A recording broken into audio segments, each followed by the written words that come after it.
Olá pessoal, tudo bem? Eu sou Nazaré Siciliano e você está no Devoradores TV. Hoje eu vou conversar com vocês sobre um livro muito especial que se chama A Pérola. Aguardem!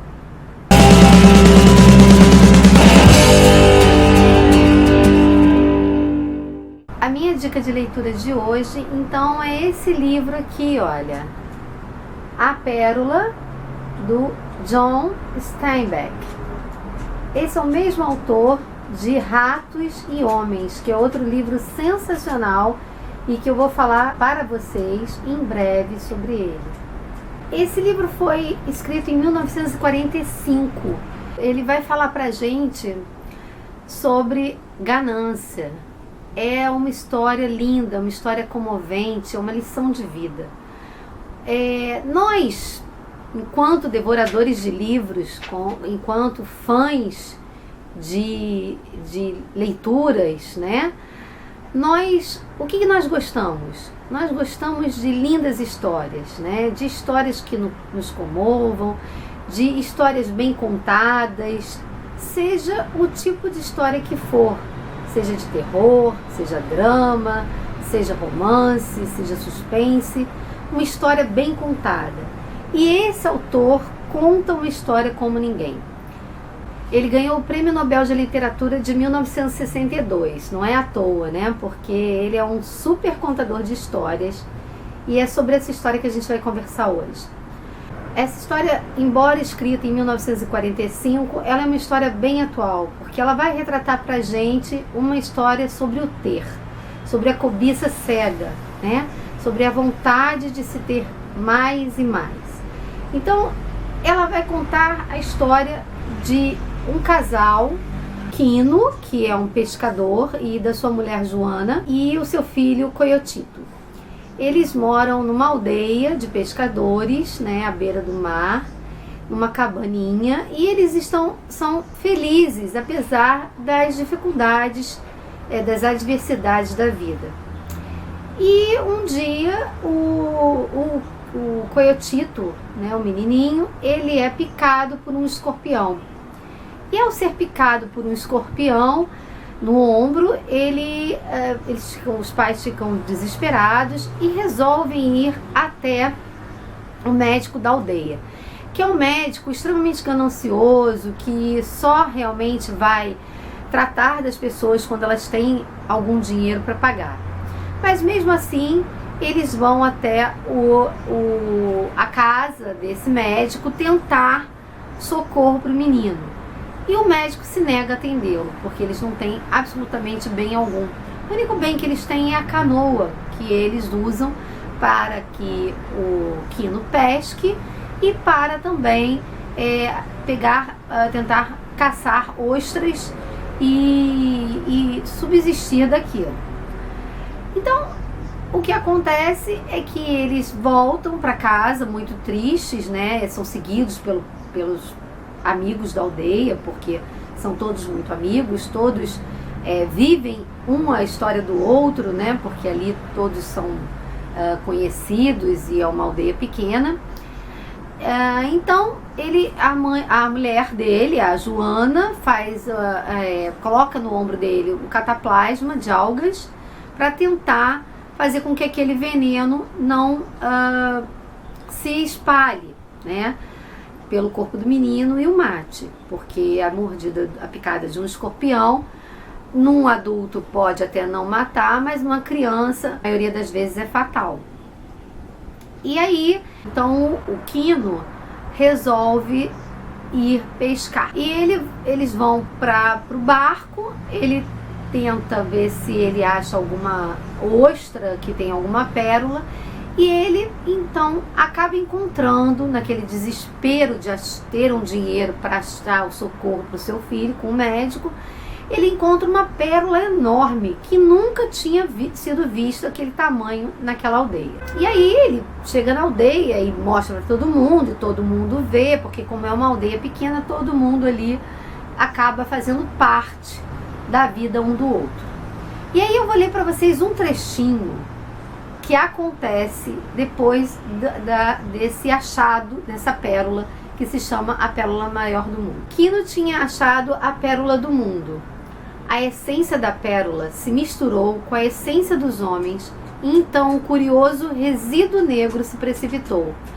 Todos os homens ficaram de repente relacionados com a pérola de Quino, e a pérola de Quino passou a fazer parte dos sonhos, das especulações, das tramas, dos planos, dos futuros, dos desejos, das necessidades, das cobiças, das fomes de todos, e o único obstáculo à realização de tudo isso era Quino, de modo que ele se tornou, curiosamente, inimigo de todos. Então, naquele momento, todos cobiçaram a pérola do Quino. Todos acharam que aquela pérola poderia mudar a vida deles. Eles poderiam passar a ter uma vida melhor, sair daquela miséria, daquela necessidade que eles viviam e passarem a ter uma vida melhor. Então, as bolsas de veneno da vila começaram a segregar veneno e a vila ficou repleta e inflada com a pressão desse veneno.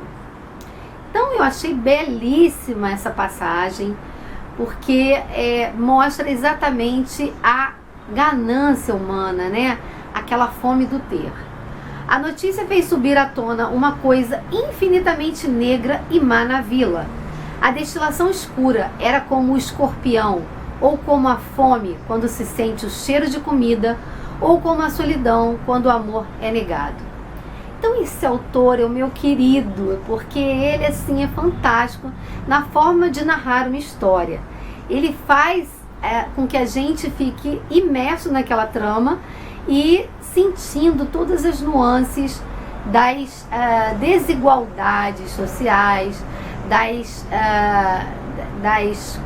vamos dizer, maldades humanas, né? Então, daquele momento em diante, se infla dentro do Quino, que era feliz até então, uma necessidade de melhorar de vida. Então, ele pensa em colocar o seu filho na escola, em ter outras roupas, em comprar até um rifle, que era uma coisa que ele nunca tinha pensado antes. Pensou em casar na igreja com a sua mulher, com a Joana, né? Então ele se enche daqueles sonhos, né?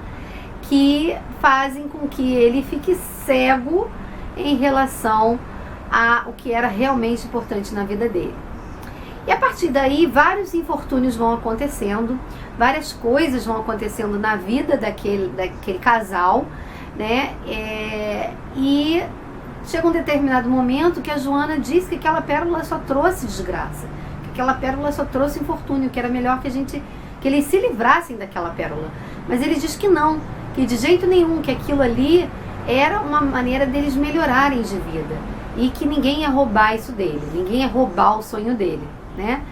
Então eu não vou poder contar para vocês o que acontece, mas é surpreendente, o final é surpreendente, né? É uma história com uma lição de vida, né? Que mostra até onde os seres humanos podem chegar por cobiça, por ganância, por vontade de ter, né? De possuir algum bem material que faça a ascensão na vida deles, né? Esse autor, ele gosta bem de retratar as desigualdades sociais, isso eu vi bem no outro livro, Ratos e Homens, né?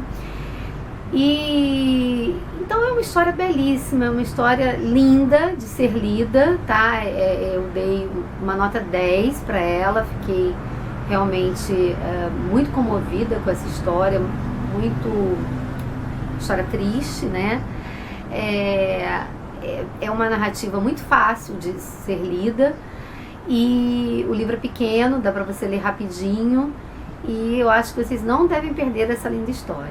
E até o padre se envolve nessa história, né? O padre, quando descobre que o Quino conseguiu essa pérola tão grande, ele vai até a casa do Quino e vai saber o que vai acontecer e tudo. E ele diz o seguinte: o padre disse de maneira positiva que cada pessoa é como um soldado mandado por Deus para montar guarda a algum ponto da fortaleza do universo, Alguns ficam nos baluartes e outros bem embaixo, na escuridão das muralhas. Cada um deve, portanto, ficar firme no seu posto e não abandoná-lo, pois, do contrário, a fortaleza ficará aberta aos ataques do inferno. Isso foi o que o padre disse. Na verdade, o padre queria também conseguir algum ganho daquela suposta fortuna que o Quino ia ganhar com a venda da pérola.